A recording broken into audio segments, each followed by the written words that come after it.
Imagine a canvas where chaos and harmony collide, painted by Vasily Kandinsky in 1923, a work so bold it whispers secrets of the universe. This is Composition 8, a masterpiece that hooks you with a startling truth. Kandinsky claimed its swirling forms came to him in a dream, a vision so vivid he raced to capture it before it vanished. Was it divine inspiration or the echo of a fractured mind? Let's unravel its story. Kandinsky crafted this in Weimar, Germany at the Bauhaus, where he'd fled after Russia's revolution upended his life. It was 1923 and at 57 he was wrestling with exile, his soul a storm of hope and despair.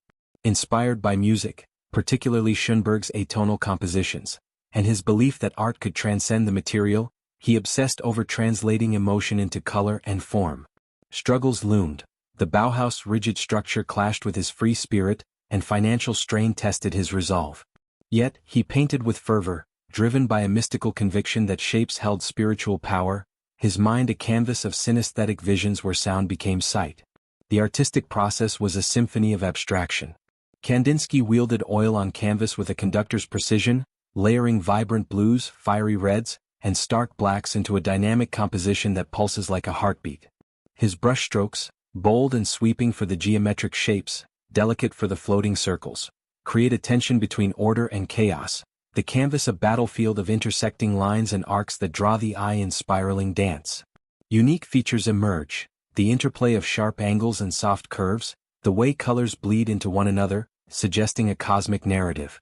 It's as if the painting breathes, each hue a note in an unseen melody, crafted with a palette knife's edge to sculpt texture that invites touch. Historically, 1923 Germany teetered on economic collapse post-World War I, the Weimar Republic a cauldron of innovation amid despair. Kandinsky, influenced by theosophy and Russian folk art, absorbed the Bauhaus' push for functional art, yet infused it with spiritual depth, reflecting a society seeking meaning in ruin. Socially, it mirrored the era's avant-garde rebellion against tradition, a visual echo of the expressionist movement's emotional outcry. Influences from his Moscow roots and Munich's art scene blended into a work that defied categorization. Symbolism abounds. The circles might represent celestial bodies or the soul's journey, the intersecting lines a clash of earthly and divine forces, while the colors evoke emotions, blue for spirituality, red for passion, black for the void. Interpreters see it as Kandinsky's manifesto on inner harmony, a metaphor for humanity's quest for balance amid turmoil, or a personal meditation on his displaced identity. Some whisper it's a map to enlightenment, each shape a step toward transcendence. When unveiled, Composition 8 baffled and enthralled. Critics in 1923 hailed it as revolutionary yet divisive, with some dismissing its abstraction as nonsense, while others praised its pioneering spirit. The Bauhaus showcased it proudly, cementing Kandinsky's legacy as abstract art's father. Over time, it influenced modernists like Jackson Pollock and shaped design in architecture and fashion, its impact resonating as a beacon of emotional expression. Today it hangs in the Guggenheim, a testament to a vision that still stirs the soul. Close your eyes. Feel the brushstrokes hum like a distant symphony, see the colors swirl into a cosmic dance, hear the silence between each shape. This is more than art, it's a prayer painted in light. Kandinsky's dream lingers, whispering, "In the chaos of life, find your harmony, or be lost to the void forever." Picture this, a canvas ablaze with emotion where yellow screams, red pulses, and blue whispers secrets. Yellow Red Blue, painted by Vasily Kandinsky in 1925, hooks you with a mystery. Did he intend it as a color symphony, or a cry against the silence of his exile? Let's dive into its vibrant depths. Kandinsky created this at the Bauhaus in Dessau, Germany in 1925, a year marked by personal and political upheaval. At 59 he was in exile twice over, first from Russia, now from Weimar's closure, his heart heavy with nostalgia yet ignited by new horizons. Inspired by music's emotional resonance and his synesthetic gift, he obsessed over color's spiritual power, believing it could heal or haunt. Struggles surfaced. The Bauhaus move strained his finances and his wife's health wavered, pushing him to paint with desperate urgency, each stroke a battle against despair. His mind raced with visions of a universal language, a quest to unite humanity through art. The process was a vivid orchestration. Kandinsky layered oils with a maestro's touch, splashing bold yellows like sunlight, rich reds like blood, and deep blues like a midnight sea across the canvas. His composition, dynamic with jagged lines slicing through circular forms, creates a rhythmic tension, the colors clashing and harmonizing like a discordant chord resolving. Techniques included broad brushstrokes for the expansive yellow, fine detailing for the intricate blue patterns, and a unique layering that gives depth, as if the painting breathes with life. The interplay of shapes, triangles, circles, and lines, dances with a cinematic energy, pulling the viewer into an emotional vortex. Contextually, 1925 Dessau buzzed with Bauhaus innovation, yet Germany's economic woes and rising nationalism cast shadows. Kandinsky, shaped by Russian mysticism and Munich's avant-garde, absorbed the era's push for modernity, reflecting a society torn between progress and tradition. Socially, it echoed the expressionist call for emotional truth, influenced by theosophical ideas of color therapy and the post-war yearning for spiritual renewal. Symbolism runs deep. Yellow embodies joy or chaos, red passion or violence, blue spirituality or melancholy, together a triad of human experience. The shapes might represent cosmic forces or inner conflicts, the lines a journey through life's tumult. Interpreters see it as Kandinsky's soul laid bare, a metaphor for balancing opposites, or a plea for unity in a fractured world. Some suggest it's a personal letter to his lost homeland, each color a memory painted in longing. Initially, yellow-red-blue stunned viewers in 1925 exhibitions with critics split. Some lauded its genius, others called it chaotic. The Bauhaus embraced it, but public reception was lukewarm amid economic hardship. Its legacy grew, influencing abstract expressionism and modern design, with artists like Mark Rothko drawing from its emotional palette. Today, it's a cornerstone at the Musée National d'Art Moderne, a timeless echo of Kandinsky's vision. Close your eyes. Feel the warmth of yellow on your skin, hear the red pulse like a drumbeat, sense the blue cool your soul. This is a heartbeat on canvas, a cry that lingers. Kandinsky's colors whisper, in the clash of light and shadow, find your truth, or fade into silence. Imagine a microcosm of dreams floating in chaos, painted by Vasily Kandinsky in 1922. Small Worlds forehooks you with a riddle. Are these delicate forms celestial bodies or fragments of a shattered psyche? Let's explore its intimate universe. Kandinsky painted this in Weimar, Germany at the Bauhaus in 1922, a time of transition at 56. Exiled from Russia, he grappled with identity, his spirit buoyed by the Bauhaus' creative freedom yet shadowed by financial woes. Inspired by microscopic life and cosmic infinity, he obsessed over small forms carrying vast meaning, believing art could mirror the soul's landscape. Struggles included adapting to Bauhaus discipline and the emotional toll of leaving his past, driving him to paint with feverish intensity, each a prayer for understanding. The process was a delicate ballet. Kandinsky applied watercolor and ink with a jeweler's care, splashing soft blues, muted greens and warm oranges across paper, creating a constellation of floating shapes. His composition, clusters of circles and lines interwoven like a cellular web, evokes a microscopic cosmos, with fine brushstrokes detailing each form, their transparency suggesting depth and movement. Unique features include the interplay of light and shadow within the clusters, achieved through layering, giving a three-dimensional illusion as if the worlds pulse with life. The canvas hums with quiet energy, a silent orchestra of form and color. In 1922, Weimar Germany was a hub of avant-garde amid post-war recovery, with the Bauhaus pushing art's boundaries. Kandinsky, influenced by Russian folklore and theosophical spirituality, reflected the era's fascination with science and the unseen, from microscopes to astronomy.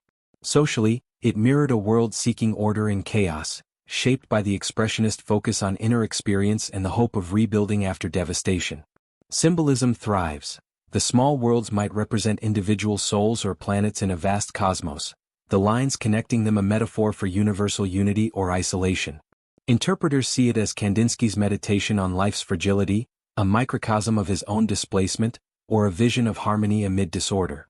Some suggest it's a spiritual map, each a step toward enlightenment. Debuting in Bauhaus exhibitions, Small Worlds 4 puzzled yet intrigued, with 1920s critics praising its innovation but questioning its abstraction. It gained traction among intellectuals, its legacy growing as Kandinsky's influence spread. Today, it inspires digital art and scientific visualizations, a quiet force at the Lenbeckhaus, whispering of unseen connections. Close your eyes. Feel the gentle sway of floating worlds, hear the whisper of ink on paper, see the light dance within each form. This is a universe in miniature, a dream held close. Kandinsky's hand lingers, murmuring, in the smallest speck find the infinite, or lose yourself forever. Picture a canvas where black and white wrestle for dominance, painted by Vasily Kandinsky in 1923. On White 2 hooks you with a paradox. Is this serene balance a triumph or a fragile truce? Let's step into its stark embrace. Kandinsky created this at the Bauhaus in Weimar, 1923 at 57, amid a life reshaped by exile. Fleeing Russia's turmoil, he sought refuge in Germany, his heart a mix of gratitude and grief. Inspired by the purity of form and his synesthetic link to music, he obsessed over black and white as ultimate expressions of silence and sound. Struggles included adapting to Bauhaus structure and the emotional weight of leaving his past, pushing him to paint with a meditative intensity, each stroke a quest for inner peace. The process was a study in contrast. Kandinsky layered oil with a sculptor's intent, blending stark whites with deep blacks, punctuated by subtle grays and faint colors across the canvas.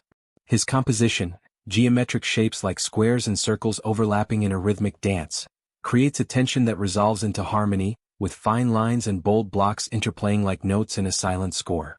Unique features include the interplay of opacity and transparency, achieved through glazing, giving a sense of depth, as if the painting floats in a void. The canvas feels alive, a frozen moment of cosmic balance, crafted with a palette knife's edge to sculpt texture. In 1923, Weimar Germany struggled with economic ruin and cultural rebirth, the Bauhaus a beacon of modernity.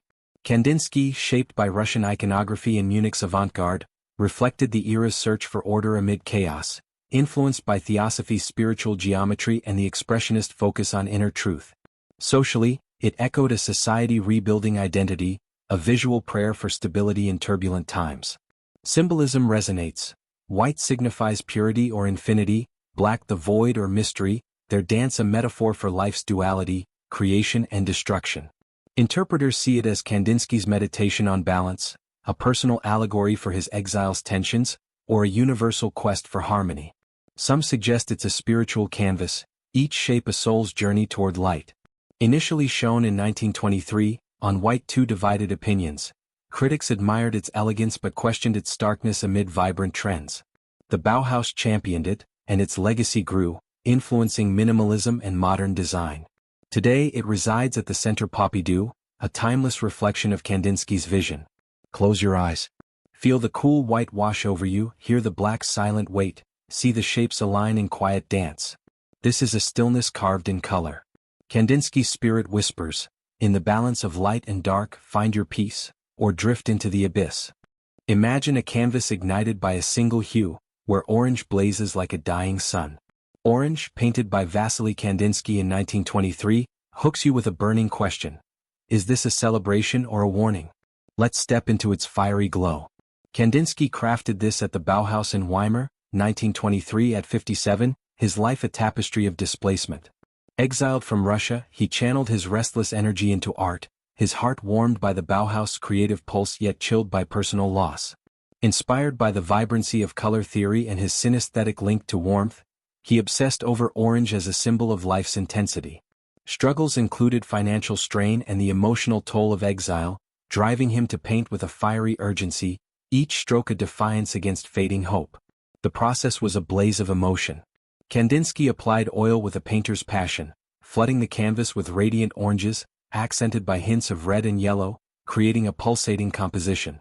His brushstrokes, broad and bold for the expansive hue, fine for subtle gradients, forge a dynamic interplay, the colors swelling like a heartbeat, with unique features like textured layers that give a molten feel, as if the canvas itself burns. The composition lacks defined shapes, a sea of orange that engulfs, drawing the viewer into its warmth with an almost hypnotic pull. In 1923, Weimar Germany faced economic despair, yet the Bauhaus thrived as a hub of innovation. Kandinsky, influenced by Russian folk art and Munich's avant-garde, reflected the era's search for vitality amid ruin, shaped by Theosophy's color symbolism and Expressionism's emotional depth. Socially, it mirrored a society craving renewal, a burst of color against gray hardship, influenced by the post-war longing for life. Symbolism ignites. Orange embodies energy, passion, or impending doom, a metaphor for life's fleeting brilliance or a warning of burnout. Interpreters see it as Kandinsky's celebration of resilience, a personal ode to survival, or a meditation on life's transience. Some suggest it's a spiritual flame, each shade a step toward transcendence. Debuting in 1923, Orange sparked debate. Critics praised its boldness but questioned its simplicity amid complex trends. The Bauhaus embraced it, and its legacy grew, influencing color-field painting and modern design. Today, it inspires at the Lenbeckhaus, a fiery testament to Kandinsky's vision. Close your eyes. Feel the heat of orange on your skin, hear the crackle of its intensity, see the light swallow the dark. This is a flame eternal. Kandinsky's brush whispers, in the fire of life, burn bright, or fade to ash.